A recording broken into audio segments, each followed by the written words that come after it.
হরেক রকমের আযাব থাকবে কবরের মধ্যে, এক এক পাপীর এক এক রকম আযাব। নবীজি আমার বলেন, কবরের মধ্যে পাপীর জন্য এমন একজন অন্ধ বধির ফেরেশতা নিযুক্ত করে দেওয়া হবে। বিশাল বড় হাতুড়ি থাকবে তার হাতে, একটা আঘাত করবে, এক আঘাতে 70 হাত মাটির নিচে চলে যাবে, আবার টেনে তোলা হবে। নবীজি বলেন, এই হাতুড়িটা এত বড়, উহুদ পাহাড়ের উপরে যদি আঘাত করা হয় ওই পাহাড়টাও ধুলা হয়ে যাবে। প্রতি আঘাতে চিৎকার করবে মানুষ এবং জিন ছাড়া, ওই পাপীর চিৎকারের আওয়াজ অন্যান্য প্রাণীরা শুনতে পাবে।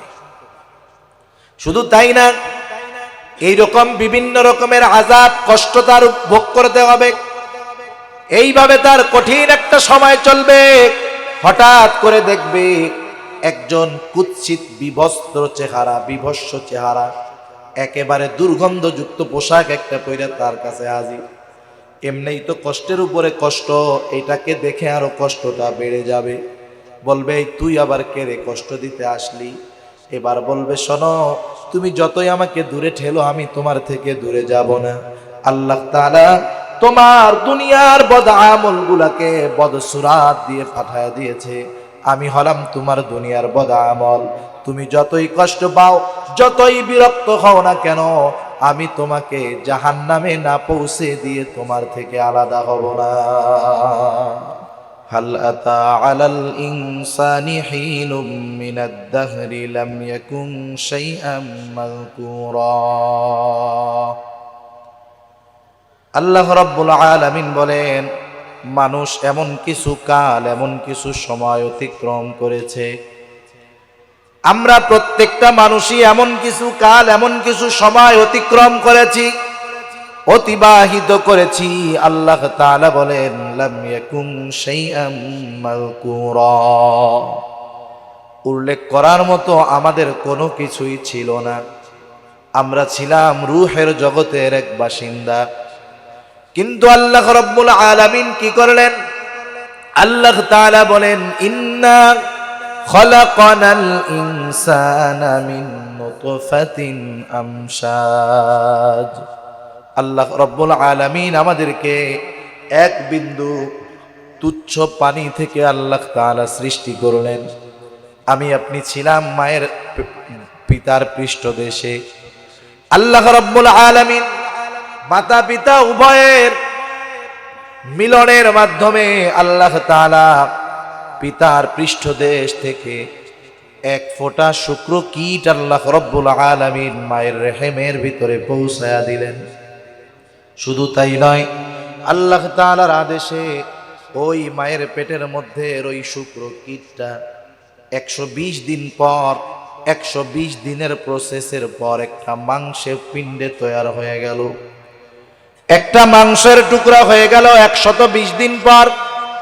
জমাট রক্ত থেকে গোশতপিণ্ডে পরিণত হয়ে গেল।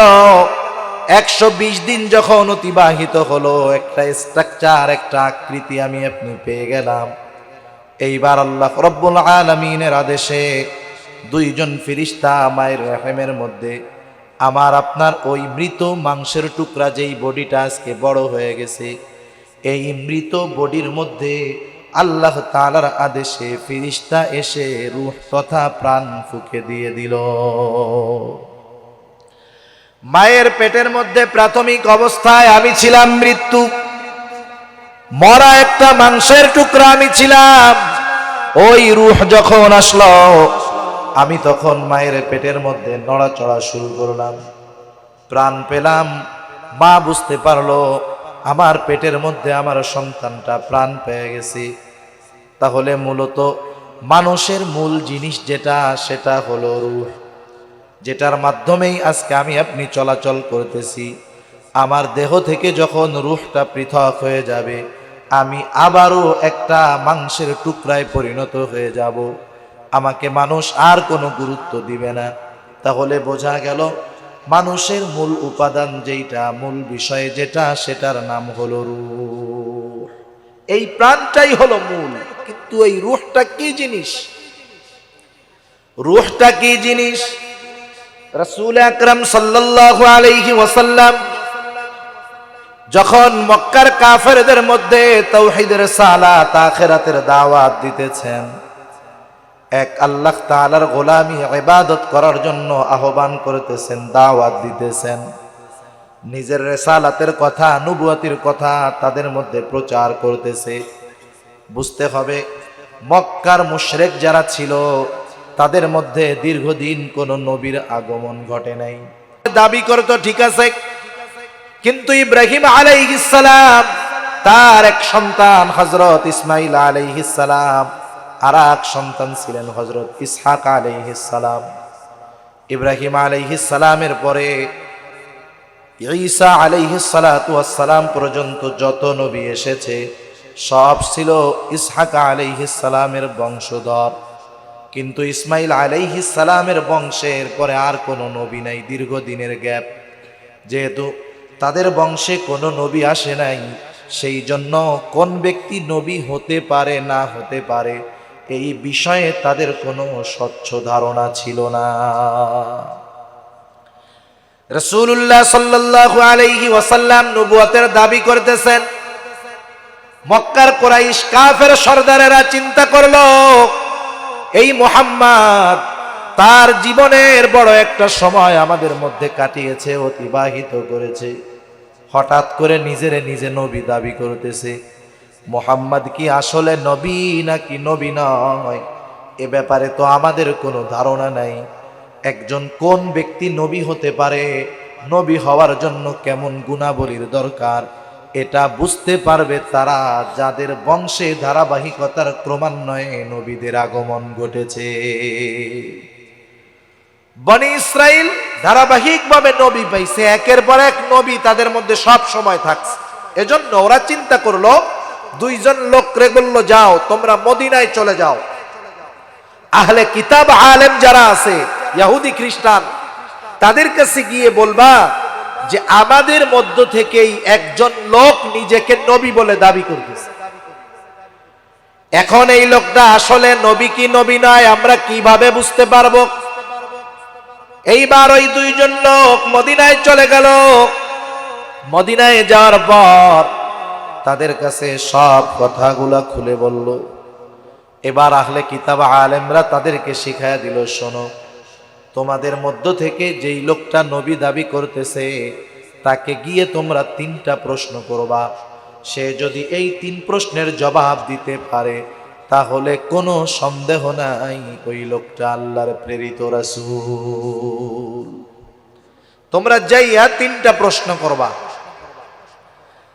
তারা ওই 3 প্রশ্ন নিয়ে হাজির হয়ে গেল। তারা চিন্তা করতেছিল এই 3 প্রশ্নের জবাব হয়তো মুহাম্মদ দিতে পারবে না। তারা 3টা প্রশ্ন নিয়ে হাজির। তাদের 3টা প্রশ্নের একটা প্রশ্ন ছিল রূহ কি জিনিস, আর একটা প্রশ্ন ছিল হযরতে যুলকারনাইন আলাইহিস সালামের ব্যাপারে, আর একটা প্রশ্ন ছিল আসহাবে কাহাফের ব্যাপারে। লম্বা ঘটনা এগুলা। রাসূল আকরাম সাল্লাল্লাহু আলাইহি ওয়াসাল্লামের কাছে এসে যখন তারা প্রশ্ন করলো, নবীজি বললেন আমি কালকে বলে দিব ইনশাআল্লাহ। না বলার কারণে ওহী আসতে বিলম্ব হলো। সেটা লম্বা ইতিহাস, লম্বা ঘটনা, আমি সেই দিকে যাব না, শুধু রূহের ব্যাপারে বলবো। তাদের প্রশ্নের জবাবটা আল্লাহ তাআলা বিলম্বে হলেও আল্লাহর নবীকে জানায়া দিলেন। আল্লাহ তাআলা ওহী নাজিল করলেন। আল্লাহ তাআলা বলেন ওয়ায়াসআলুনাকা আনির রূহ। হাবিব আপনাকে তারা প্রশ্ন করে, আপনার কাছে তারা জানতে চায় রূহ কি জিনিস। তারা আপনাকে প্রশ্ন করে রূহ কি জিনিস, আপনি জবাব দিয়ে দেন কুলির রূহু মিন আমরি রাব্বি ওয়া মা উতীতুম মিনাল ইলমি ইল্লা কলিলা। আল্লাহ রাব্বুল আলামিন বলেন আপনি জবাব দিয়ে দেন রূহ হলো এটা আমার রবের একটা আদেশ। সুবহান। আদেশ কি দেখা যায় ধরা যায়? আদেশ দেখা যায় ধরা যায়? তাহলে রূহ এমন একটা জিনিস, ধরাও যায় না দেখাও যায় না, এটা আমার রবের আদেশ। এই জিনিসটা নিয়ে আল্লাহ তাআলা অতিমাত্রায় গবেষণা করতে মানা করলেন। এর প্রমাণ হলো আল্লাহ তাআলা এই জবাব দেওয়ার সাথে সাথে আল্লাহ তাআলা বলেন, ওয়ামা উতীতুম মিনাল ইলমি ইল্লা কলিলা। রূহ হলো এটা রবের আদেশ, তোমাদেরকে অতি সামান্য জ্ঞান দেওয়া হয়েছে। সুবহানাল্লাহ। সূরা কাহফের মধ্যে একটা ঘটনা আছে, হযরত মূসা ও হযরত খাজির আলাইহিমাস সালাম, এই দুইজনের মধ্যে একটা ঘটনা আছে। যখন প্রথম ঘটনা, দুইজনে এক নৌকায় উঠছে না, নৌকায় উঠার পরে দুইজনে কথা বলতেছে। এই কথার ফাঁকে হঠাৎ একটা পাখি ওই দরিয়ার মধ্যে আইসা তার ঠোঁটটা চুবাইয়া দিছে, এক চুবনি দিয়ে আবার উঠে গেছে। এই ভ্রমণের ঘটনা ঘটার কারণ ছিল, এক ব্যক্তি হযরত মূসা আলাইহিস সালাতু ওয়াস সালামকে প্রশ্ন করেছিলেন, সবচাইতে বড় জ্ঞানী কে? ওনার প্রশ্নের কিন্তু বিভিন্ন ব্যাখ্যা করা যায়। মূসা আলাইহিস সালাম নিজের ব্যাখ্যা অনুযায়ী সঠিক উত্তরই ছিল, জামানার মধ্যে যেই সমাজে যেই দেশে নবী থাকে, নিঃসন্দেহে ওই জামানায় ওই সময়ে সবচাইতে বড় জ্ঞানী হলো ওই নবী। উনি এই ব্যাখ্যার আলোকে বলছেন আমি সবচাইতে বড় জ্ঞানী। যাই হোক, আল্লাহ তাআলার কাছে হয়তো মনোভূত হয় নাই, আল্লাহ তাআলা এই সফরের ঘটনাটা ঘটাইছেন খাজির আলাইহিস সালামের সাথে। ওনারা যখন দুইজন নৌকার মধ্যে উঠছেন, এই প্রশ্ন করার পরে যে হযরত মূসা আলাইহিস সালাম নিজের ব্যাপারে এমনটা বলেছে যে আমি সবচাইতে বড় জ্ঞানী, এটা কিন্তু উনি খাজির আলাইহিস সালামকে বলেন নাই। এরপরেও দেখেন, যখন দুইজনে নৌকার মধ্যে উঠছে, একটা পাখি যখন সমুদ্রের মধ্যে তার ঠোঁটটা ডুবাইয়া দিল, এই দৃশ্যটা দুইজনই দেখলেন। দেখার পরে হযরত খাজির আলাইহিস সালাম বলতেছে, ভাই মূসা শুনে নাও, আল্লাহ তাআলার জ্ঞানের সামনে আমাদের জ্ঞানটা কেমন। এই যে পাখি সমুদ্র থেকে যতটুকু পানি উঠায়া নিল, আল্লাহ তাআলার জ্ঞানের তুলনায় কেমন জানি আল্লাহর জ্ঞান হলো ওই সমুদ্র তুল্য, আর আমাদের জ্ঞান ওই পাখি যতটুকু পানি উঠায়া নিয়েছে ততটুকুও নয়। আল্লাহ তাআলা বলেন, ওমা উতীতুম মিনাল ইলম ইল্লা কলিলা, অতি সামান্য ইলম তোমাদেরকে দেওয়া হয়েছে, অতি সামান্য জ্ঞান তোমাদেরকে দেওয়া হয়েছে। এই অতি সামান্য জ্ঞান পাইয়া আমরা কত কিছু করে ফেলি, ঠিক না? আর যদি আল্লাহ কইতো যে মোটামুটি তোমাদেরকে ভালোই একটু জ্ঞান দিছি, তাইলে তো সবই উল্টায় ফেলতাম আমরা। সেজন্য রূহ কি জিনিস? আল্লাহ রাব্বুল আলামিন বললেন, হাবিব আপনি বলে দেন এটা আপনার রবের একটা প্রত্যাদেশ, রবের একটা আদেশ। এ ব্যাপারে তোমাদেরকে অতি সামান্য জ্ঞান দান করা হয়েছে। যাই হোক, ফিরিস্তা মায়ের গর্ভে ওই রূহ যখন মৃত মাংসপিণ্ডের মধ্যে দিল, এইবার ওই মাংসপিণ্ডটা প্রাণ ফিরে পেল, জীবিত হয়ে গেল। মূলত ওই দিনটা আমার ছিল উৎপাদনের দিন, ওই দিনটা ছিল জন্মদিন। শুধু তাই না, ওই দিন ফিরিস্তা এসে মায়ের গর্ভে আমার আপনার দেহের মধ্যে শুধু রূহ ফুঁকে দেয় নাই, ওই রূহ ওই দেহর সাথে কতদিন থাকবে সেটাও নির্ধারিত করে দিয়েছে। কতদিন থাকবে এই দেহের সাথে রূহটা, কতদিন অ্যাডজাস্ট থাকবে ওইটাকেও ফিক্সড করে দেওয়া হয়েছে। যেমন এই যে একটা বোতল আছে সামনে, দেখেন না, এরকম বোতল, বোতলের গায়ে তিনটা জিনিস লেখা থাকে। এক নাম্বার, এটার মূল্য লেখা, মূল্য 15 টাকা।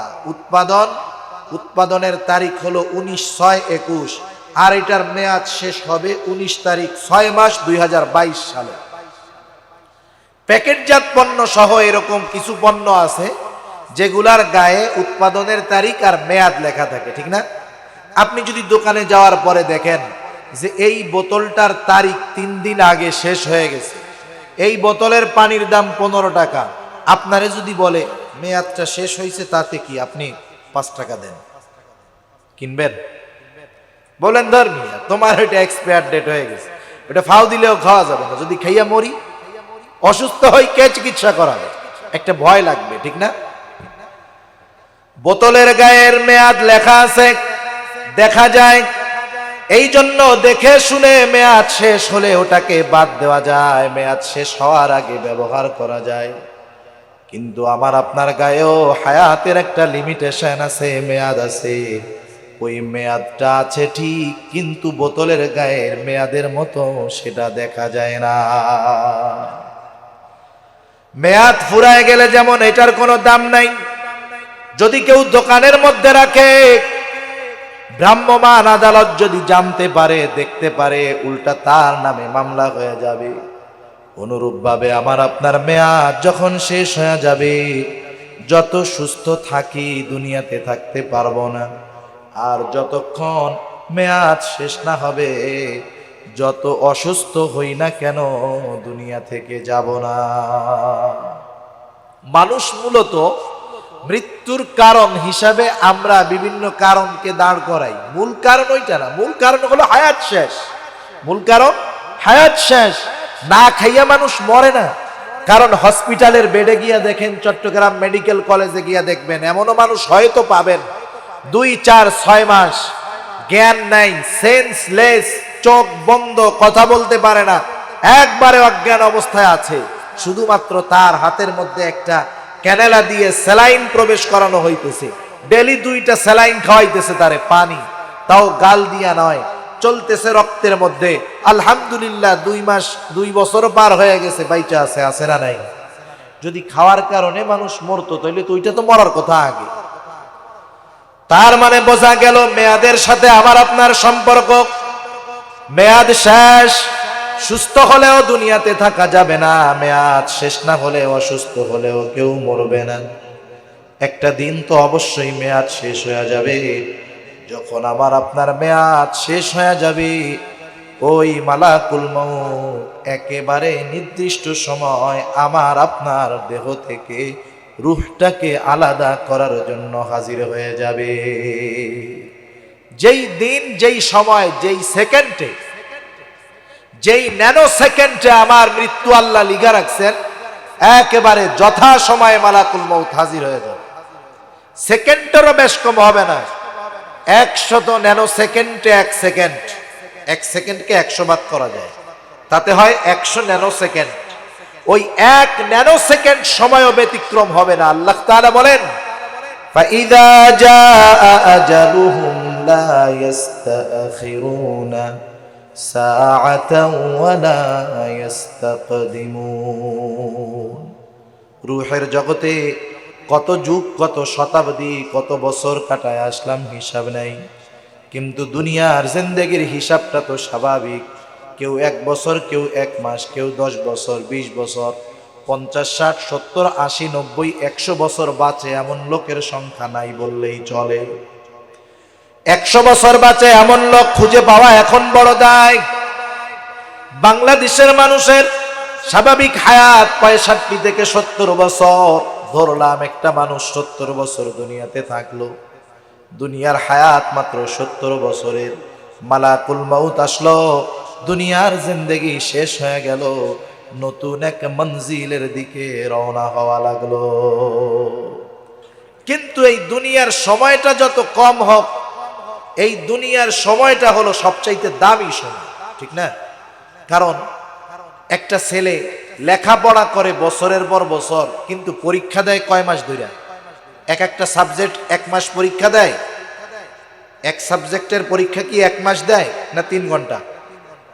মাত্র 3 ঘন্টা, সর্বোচ্চ টাইম 3 ঘন্টা। কিন্তু এই 3 ঘন্টা সময় তার জীবনের সবচাইতে গুরুত্বপূর্ণ সময়। সে যদি এই অল্প সময় হেলায় খেলায় কাটায় দেয়, তাহলে তার নামের পেছনে আজীবন ফেল যুক্ত হয়ে যাবে। আর যদি এই 3 ঘন্টা সময়কে যথাযথভাবে কাজে লাগাতে পারে, তার নামের সাথে গোল্ডেন A+ সংযুক্ত হয়ে যাবে, ঠিক কিনা বলেন? তাহলে পরীক্ষার হলের সময় কম, দাম বেশি। দুনিয়ার জিন্দেগির সময় কম, তবে এই দুনিয়ার জিন্দেগির সময়ের দামটা সবচাইতে বেশি। সুবহান, হায়াতের দাম সবচাইতে বেশি। সেজন্য এই সময়গুলা যে কাজে লাগাতে পারবে, এরপর থেকে নিয়ে যেই মঞ্জিলগুলা শুরু হবে, প্রত্যেকটা মঞ্জিল তার জন্য আরামদায়ক, শান্তিদায়ক হয়ে যাবে। মালাকুল মউত তো আসবে তার প্রাণটাকে হরণ করতে। মুসনাদে আহমদের লম্বা হাদিস, নবীজি জানায় দেন, যেই মানুষগুলা দুনিয়ার মধ্যে এই অল্প সময়টাতে আল্লাহর গোলামি করে অতিবাহিত করেছে, আল্লাহ তাআলার নাফরমানি করে নাই, এই মানুষগুলার বিদায়ের সময় হবে একরকম। আর যেই মানুষগুলা গোটা জিন্দেগির এই সময়টাকে হেলায় খেলায় কাটালো, আল্লাহর নাফরমানি করলো, এই মানুষগুলার জীবনের শেষ সময়টা হবে আর এক রকম। যেই মানুষগুলা দুনিয়াতে নেক কাজ করে, ভালো কাজ করে, ওই মানুষগুলার যখন দাড়ি পাকে, ওই মানুষগুলা দাড়ি পাকার সাথে সাথে তার আল্লাহ ভীতি এবং মৃত্যুর চিন্তা আরো বাড়ে, ঠিক না? খেয়াল করে দেখবেন, যে সমস্ত মুরব্বী হারামের সাথে জড়ায় না, মুত্তাকি পরহেজগার মানুষ, এই মানুষগুলার দাড়ি যত পাকে, জিজ্ঞাসা করবেন যে দাদা, চাচা, দুনিয়ায় তো হায়াত শেষের দিক, বয়স 60 বছর 65 বছর, এখন আপনার মনে কি চায়? নেককার মানুষ বলবে এখন মন চায় আল্লাহ জানি ইমানের সাথে দুনিয়া থেকে নেয়, ঠিক কিনা বলেন? তারা সব সময় চিন্তিত থাকে জানি ইমান সহকারে দুনিয়ার মঞ্জিল শেষ করে পরের মঞ্জিলে পদার্পণ করতে পারে। যেই মানুষগুলা এই 60-70 বছরের হায়াত আল্লাহর গোলামিতে অতিবাহিত করে, এই মানুষগুলা মৃত্যুর সময় নিয়ে চিন্তিত থাকে, কিন্তু আল্লাহ তাআলা জানায় দেন, ও আমার গোলাম, তুমি তোমার যৌবন প্রৌঢ়ত্ব আমার গোলামিতে অতিবাহিত করলা, তোমার এই জিন্দেগির শেষ মুহূর্তে আমি আল্লাহ তোমাকে কোনো সাহায্য করব না, এটা হতে পারে না। যারা সরকারি চাকরি করে, আছে না সরকারি চাকরিজীবী আপনাদের এদিকে, মনে করেন একজন আর্মিতে ঢুকছে 18 বছর বয়সে, সে ম্যাট্রিক পরীক্ষা দিয়েই আর্মির চাকরিতে ঢুকে গেল। এই লোকটা চাকরি করবে মনে করেন 62 বছর বয়স পর্যন্ত সে চাকরি করলো। একটা মানুষ যদি তার 18 বছর থেকে 62 বছর পর্যন্ত সময়টা গভর্নমেন্টকে দিয়ে দেয়, এই সময়টাই তার জীবনের সবচাইতে গুরুত্বপূর্ণ সময়। এই সময়টা ছিল তার অর্থ উপার্জনের সময়, এই সময়টা ছিল তার দুনিয়া ঘুরে বেড়ানোর সময়, উপভোগ করার সময়। কিন্তু এই 62 বছর বয়স পর্যন্ত সরকারের চাকরি করতে করতে শক্তি, মেধা, সময় সব তারে দিয়ে দিছে। এবার যদি 62 বছর পর সরকার তারে চাকরিচ্যুত করে বলে, যাও এবার যা মন চাই করো, আমি আর তোমার কোনো জিম্মাদারি নিলাম না, তাইলে বলেন তো, এই লোকটা সারা জিন্দেগি চাকরি করলো সরকারের, কিন্তু সরকার চাকরি শেষ হওয়ার পরে তাকে রিজেক্ট টিস্যুর মতো ফালায়া দিল, তাইলে তার উপরে জুলুম হবে কি হবে না? কিন্তু সরকার এই জুলুম করে নাই। সরকার কি করলো? সরকার জানায় দিল, তুমি চিন্তা করো না, যেহেতু তুমি তোমার জীবনের সবচাইতে গুরুত্বপূর্ণ সময়টা আমার অধীনে থেকেছো এবং যথাযথভাবে তুমি তোমার দায়িত্ব পালন করেছো, তুমি কোনো চিন্তিত হয় না, ভীত হয় না। তুমি চাকরি থেকে চলে যাওয়ার পর আমি তোমাকে বেতন দিব না এমনটা নয়, বরং তোমার মৃত্যু পর্যন্ত প্রতি মাসে তোমার জন্য আমি একটা ব্যবস্থা রেখে দিলাম। শুধু তাই না, চাকরির শেষে তুমি কি করবা? ব্যবসা করতে চাও, একসাথে এত টাকা কোথায় পাবা? তুমি চিন্তা করো না, তোমার কিছু টাকা আমি তিল তিল করে জমায় রাখছি, চাকরি শেষ হবে একসাথে তোমাকে টাকাগুলা তোমার হাতে তুলে দিব, আবার মাসে মাসেও তোমারে কিছু টাকা দিব। এখন তুমি চিন্তা করতেছো আমি নাইলে চললাম, কিন্তু আমার তো সন্তান সন্ততি নাই, এখন আমার মৃত্যুর পরে আমার স্ত্রীর কি হবে? গভর্নমেন্ট জানায় দিল, তুমি চিন্তা করো না, তোমার পরে তোমার এই ফ্যাসিলিটি তোমার স্ত্রীও পেয়ে যাবে। আবার সন্তান একটা প্রতিবন্ধী, এটার কি হবে? গভর্নমেন্ট বলতেছে তুমি এইটারে নিয়েও চিন্তা করো না, তুমি মারা গেছো, তোমার স্ত্রী মারা গেছে, এইবার তোমার ওই প্রতিবন্ধী সন্তানের দায়িত্ব আমি গভর্নমেন্ট গ্রহণ করবে। সুবহানাল্লাহ, সুন্দর সিস্টেম। তাহলে দেখেন, দুনিয়ার একজন মানুষের একটা সরকারের দায়িত্ব যথাযথভাবে পালন করার পর এই লোকটা যখন বার্ধক্যে আসছে, গভর্নমেন্ট তাকে হতাশ করে নাই, বরং তার ফ্যাসিলিটি আরো সুন্দরভাবে দিয়েছে, ব্যবস্থাপনা করেছে। বলেন, একটা মানুষ যদি 60 বছর আল্লাহর গোলামি করে, মৃত্যুর সময় ওই ব্যক্তি এত চিন্তিত ভীত থাকবে, পেরেশানিতে থাকবে, আল্লাহ সাহায্য করবে না? আল্লাহ তাআলা জানায় দেন, গোলাম অবশ্যই সাহায্য করব। কেমন সাহায্য? আল্লাহ তাআলা কোরআনুল কারীমের মধ্যে বলেন, ইন্নাল্লাযীনা ক্বালু রাব্বুনাল্লাহ সুম্মা ইসতাকামু তাতানাজ্জালু আলাইহিমুল মালায়েকা আল্লা তাখাফু ওয়া লা তাহজানু ওয়া আবশিরু বিল জান্নাতিল্লাতী কুনতুম তুআদুন। আল্লাহ রাব্বুল আলামিন বলেন, নিশ্চয়ই যারা বলে আমাদের রব আল্লাহ, জবান খুলে বলেন আমাদের রবকে, আরো জোরে বলেন আমাদের রবকে। আল্লাহকে যারা রব বলে স্বীকার করলো, যারা বলে আমাদের রব আল্লাহ, আল্লাহ তাআলা বলেন শুধু মুখ দিয়ে আমি আল্লাহকে রব বলে স্বীকার করে এমনটা নয়। আল্লাহ তাআলা বলেন যেটা তারা স্বীকার করেছে সেই বিষয়ের উপরে তারা ইস্তেকামতে থাকে। সুম্মাস্তাকামু, কারণ বলেন তো আল্লাহকে রব বললে নামাজ ছাড়া যাবে নাকি? জোরে বলেন যাবে নাকি? আল্লাহকে রব বললে ঘুষ খাওয়া যাবে নাকি? সুদ খাওয়া যাবে, মিথ্যা কথা বলা যাবে, বেপরদায় চলা যাবে। তার মানে যারা আল্লাহকে রব বলে তারা আল্লাহ তাআলার সব আদেশ নিষেধকে মেনে নেয় এবং তার উপরে জিন্দেগি অতিবাহিত করে। এই ধরনের মানুষগুলা যখন জীবনের অন্তিম মুহূর্তে পৌঁছায় যায়, আল্লাহ তাআলা বলেন, ও আমার গোলাম তুমি চিন্তা করো না, ভীত হয়ো না, কারণ শয়তান একটা মানুষের মৃত্যুর সময় তার সর্বোচ্চ বাহিনী নিয়ে আক্রমণ করে। কারণ ইবলিস খুব ভালো করে জানে এই মানুষটা দুনিয়াতে যত নেক আমল করুক না কেন, কিন্তু মৃত্যুর সময় তার ঈমানটাকে যদি হরণ করা যায়, সারা জিন্দেগির আমলগুলা বরবাদ হয়ে যাবে। এজন্য শয়তান তার বাহিনী নিয়ে মুমিন বান্দার মৃত্যুর সময় আক্রমণ করে।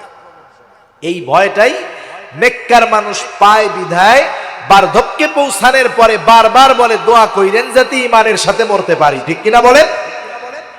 আল্লাহ তাআলা বলেন, বান্দা তুমি ঈমান নিয়ে মরার চিন্তায় আছো, চিন্তা করো না। শয়তানের বাহিনী শয়তান নিয়ে আসবে, আর আমি আল্লাহ তাআলা, আমি আল্লাহ আমার বাহিনী পাঠায়া দিব।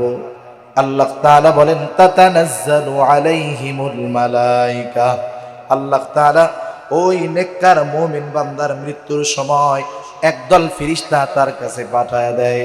শুধু তাই না, ওই মুমূর্ষ ব্যক্তি ফেরেশতাদের উপস্থিতি টের পায় যদি সে নেককার হয়।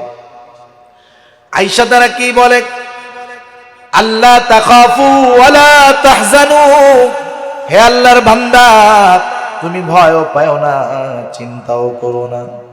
শুধু তাই না, তার ভয় এবং চিন্তাকে দূর করার জন্য ওই ফেরেশতারা দুনিয়াতেই ওই আল্লাহর খাঁটি বান্দাকে জান্নাতের সুসংবাদ শোনায়া দেয়। আল্লাহ তাখাফু ওয়ালা তাহজানু ওয়া আবশিরু বিল জান্নাহ, ফেরেশতারা আয়েশা তাকে জান্নাতের সুসংবাদ দেয়। সুবহান। তারা বলে ভয়ও পাও না, চিন্তাও করো না। ওয়া আবশিরু বিল জান্নাতিল্লাতী কুনতুম তুআদুন, আল্লাহ রাব্বুল আলামিন যেই জান্নাতের প্রতিশ্রুতি তোমাকে দিয়েছে সেই জান্নাতের সুসংবাদ তুমি শুনে নাও। শুধু তাই না, এইবার ওই ফেরেশতারা বলে তুমি ভয়ও পাও না, চিন্তাও করো না। কেন করবা না? শুনে নাও।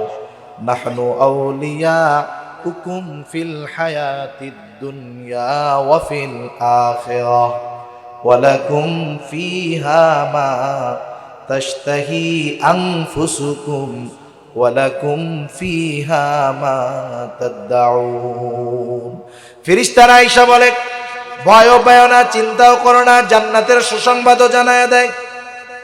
আবার বলে নাহনু আউলিয়াউকুম ফিল হায়াতিদ দুনিয়া ওয়া ফিল আখিরাহ, আমরা ফেরেশতারা দুনিয়াতেও তোমার বন্ধু, পরকালেও তোমার বন্ধু। সুবহানাল্লাহ।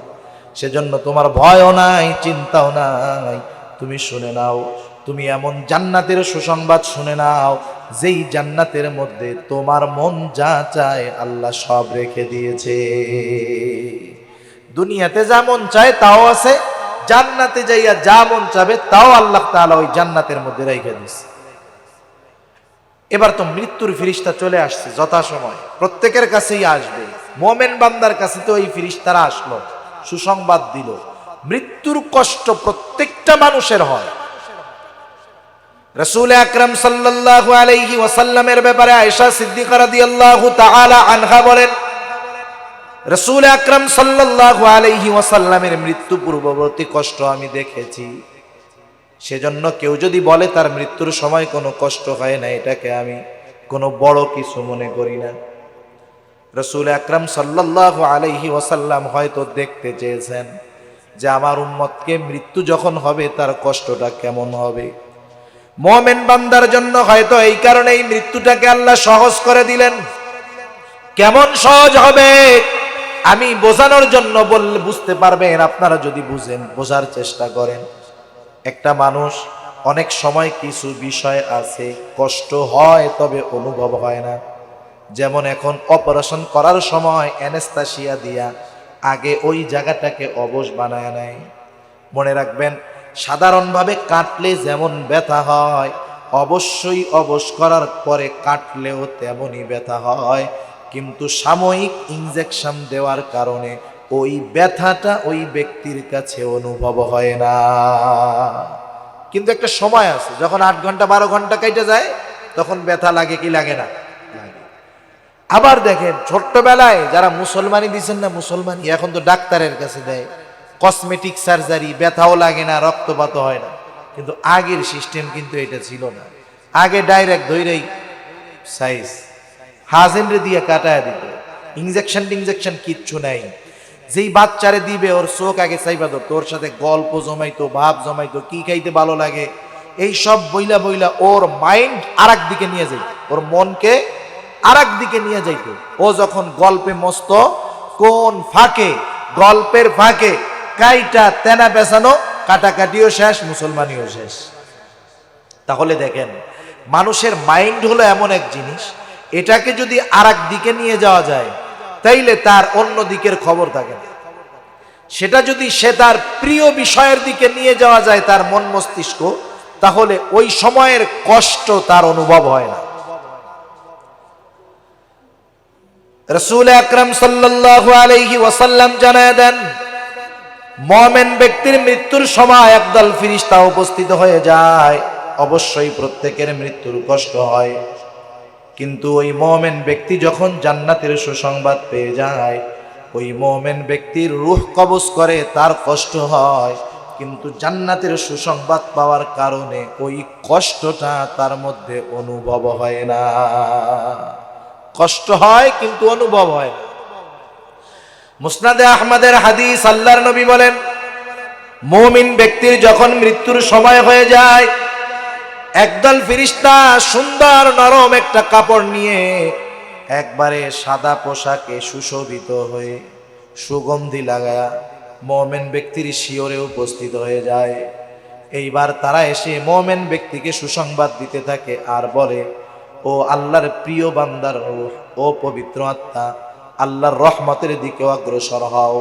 এইরকম ভাবে যখন তার রূহটাকে আহ্বান করে, মুমিন ব্যক্তির রূহ যেমন জগ থেকে গ্লাসের মধ্যে যেমনে পানি ঢালা হয়, অনুরূপভাবে মুমিন ব্যক্তির রূহ একেবারে তার দেহ থেকে আস্তে করে ফেরেশতাদের ওই কাপড়ের মধ্যে চলে যায়। সামান্য একটু বিষয়, একটু ঘামে, একটু হাঁ করে, এক জায়গা দিয়ে আস্তে রূহটা বের হয়ে যায়, ঘামের সাথে বের হয়ে যায়। এবার ওই মুমিন ব্যক্তির রূহটাকে সুগন্ধিময় কাপড়ে পেঁচায় ফেরেশতারা উপরের দিকে চলে যায়, সুঘ্রাণময় হয়ে যায়। আসমানের ফেরেশতারা যারা আছে, আসমানের দরজার প্রহরী যারা আছে, তাদেরকে দরজা খোলার জন্য বলা হয়। তারা বলে, কার রূহ? বলে, অমকের ছেলে অমকের রূহ। আসমানের ফেরেশতা বলে, হ্যাঁ, ওই লোকটা বড় ভালো ছিল, নেককার ছিল, অবশ্যই তার জন্য আসমানের দরজা খোলার অনুমতি রয়েছে। শুধু তাই না, আসমানের ফেরেশতারা যেমন তাকে ভালো বলে, আল্লাহ রব্বুল আলামিন কোরআনুল কারীমের মধ্যে জানায় দেন, যখন কোন জালেম মারা যায় তার জন্য আসমান কাঁদে না, জমিন কাঁদে না।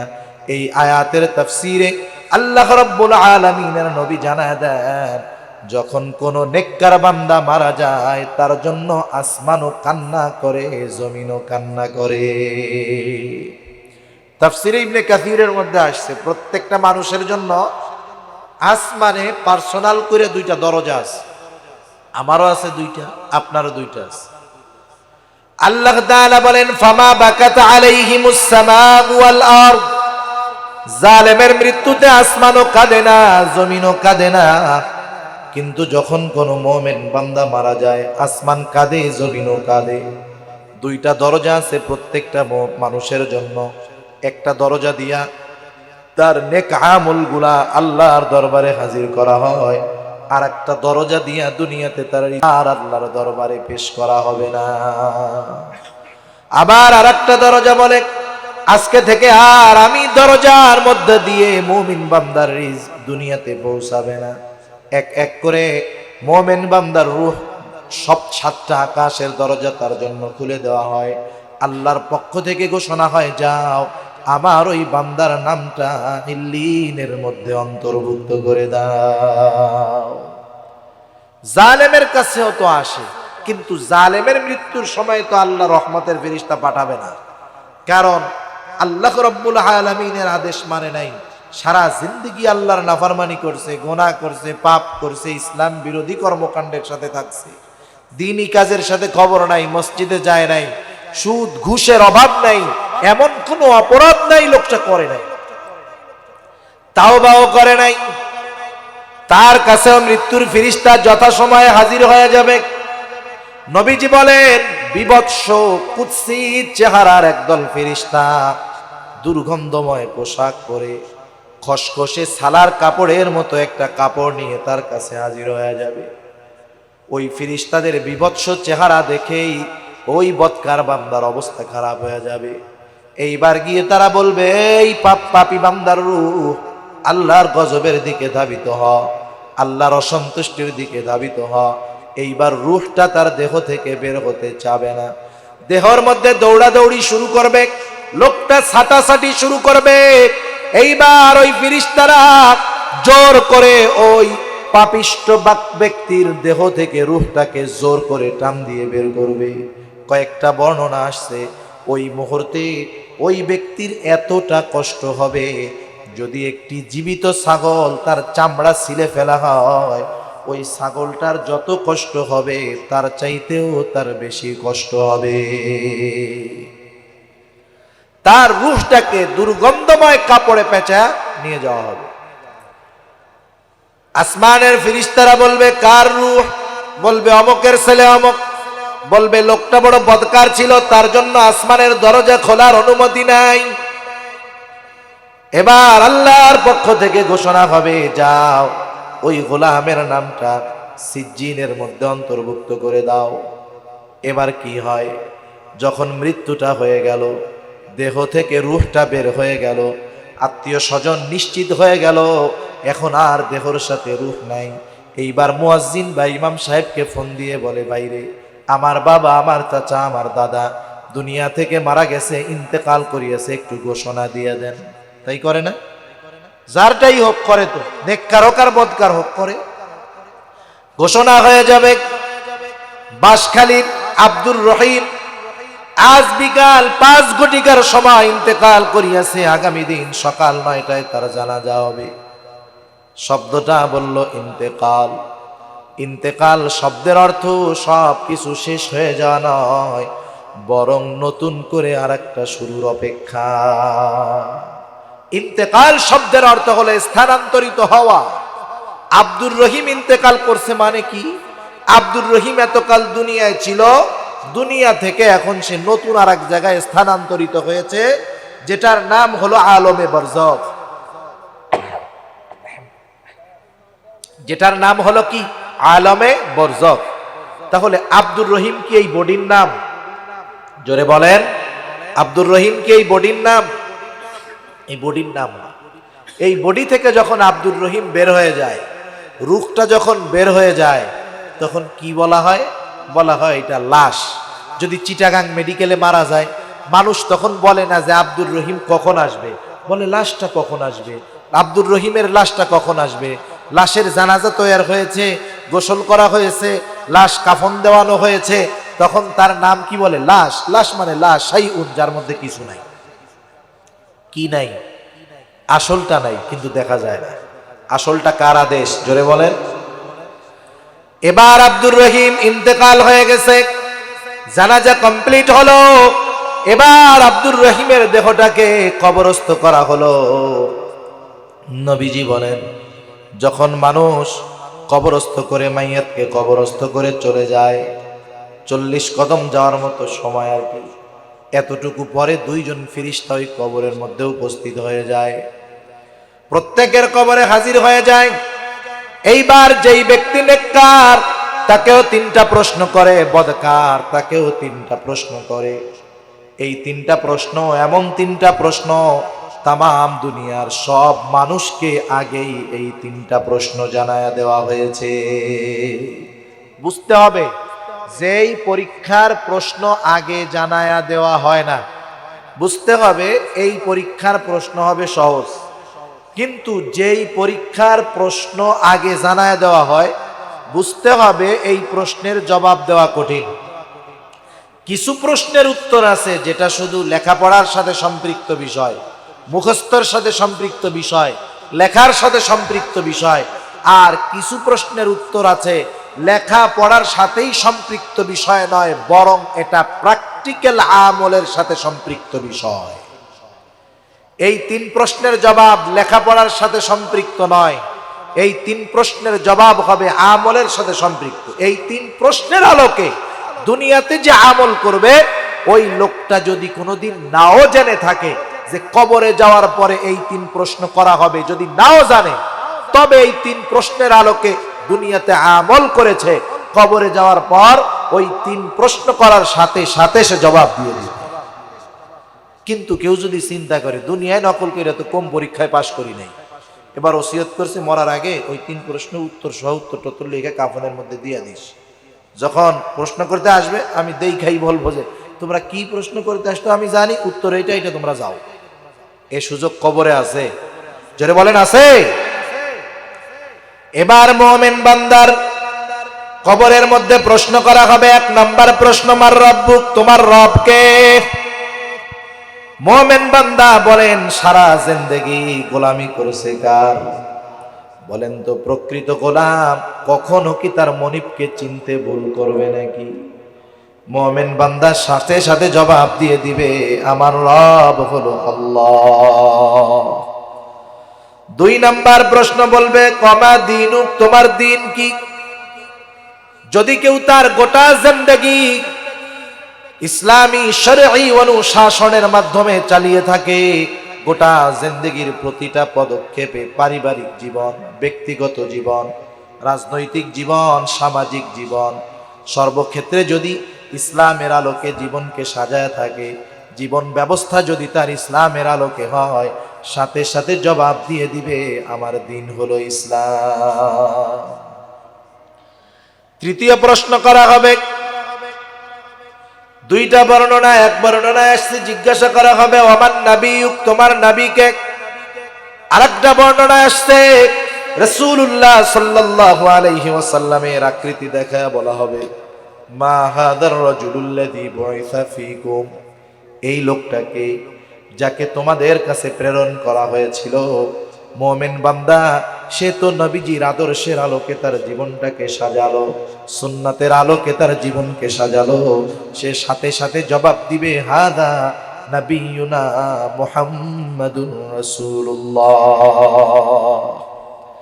এই 3 প্রশ্নের জবাব মুখস্থর সাথে না, সম্পর্ক আমলের সাথে। ওই যে আল্লাহ বলছে, রব্বুন আল্লাহ সুম্মা ইসতাকামু, আল্লাহরে রব বলে স্বীকার করার পর রবের সব বিধি নিষেধের উপরে ইস্তেকামতের সাথে থাকবে। রবের আদেশ নিষেধ মানলে বলা যাবে রব আল্লাহ, ইসলামের উপরে চললে বলা যাবে দ্বীন ইসলাম, নবীজির সুন্নাহ অনুসরণ করে চললে, নবীজির আদর্শকে গ্রহণ করলে বলা যাবে নবী হলো মুহাম্মাদুর রাসূলুল্লাহ। এই যে 3 প্রশ্নের জবাব দিয়ে দিল, সে পাস না ফেল? নিঃসন্দেহে পাস। যে পাস করে তার জন্য অবশ্যই সুসংবাদ। এবার আল্লাহর পক্ষ থেকে ঘোষণা আসবে, সাদাকা আবদি, সাদাকা আবদি, ফাফরিশুহু মিনাল জান্নাহ ওয়ালবিসুহু মিনাল জান্নাহ ওয়াফতাহু লাহু বাবান ইলাল জান্নাহ। আল্লাহর পক্ষ থেকে ঘোষণা আসবে, আমার এই গোলাম সত্য বলেছে, পরীক্ষায় পাশ করে গেছে, জান্নাত থেকে একটা জান্নাতি পোশাক এনে তাকে পরায়া দাও, তার কবরের মধ্যে জান্নাতের বিছানা বিছায়া দাও, এবং তার কবরের সাথে জান্নাতের সাথে একটা দরজা খুলে দাও। আর এক বর্ণনায় আসছে, এক একজনের ক্ষেত্রে এক এক রকম হতেও পারে। আর এক বর্ণনায় আসছে, আল্লাহর নবী বলেন, তার কবরকে এত প্রশস্ত করে দেওয়া হবে, তার দৃষ্টি যত দূর যায় তার কবরটা তত দূর প্রশস্ত হয়ে যাবে। বুঝতে হবে, আলমে বরজখে যা ঘটে মানুষ দেখতে পারে না, আর দেখা যায় না বিধায় অস্বীকার করার কোনো সুযোগ আছে নাকি? কোনো সময় নাই। কারণ আমরা ঈমানের ভিত্তি সমূহ যেগুলা আমরা আমাদের অবস্থান থেকে যেগুলা বিশ্বাস করি, এর কোনোটাকেই আমরা দেখি নাই, একমাত্র কোরআন ছাড়া। ঈমানের 6 ভিত্তি, এর প্রত্যেকটাই না দেখা। 1 নাম্বার, ঈমান আনছি আল্লাহর উপরে, আল্লাহরে দেখছি, জোরে বলেন দেখেছি?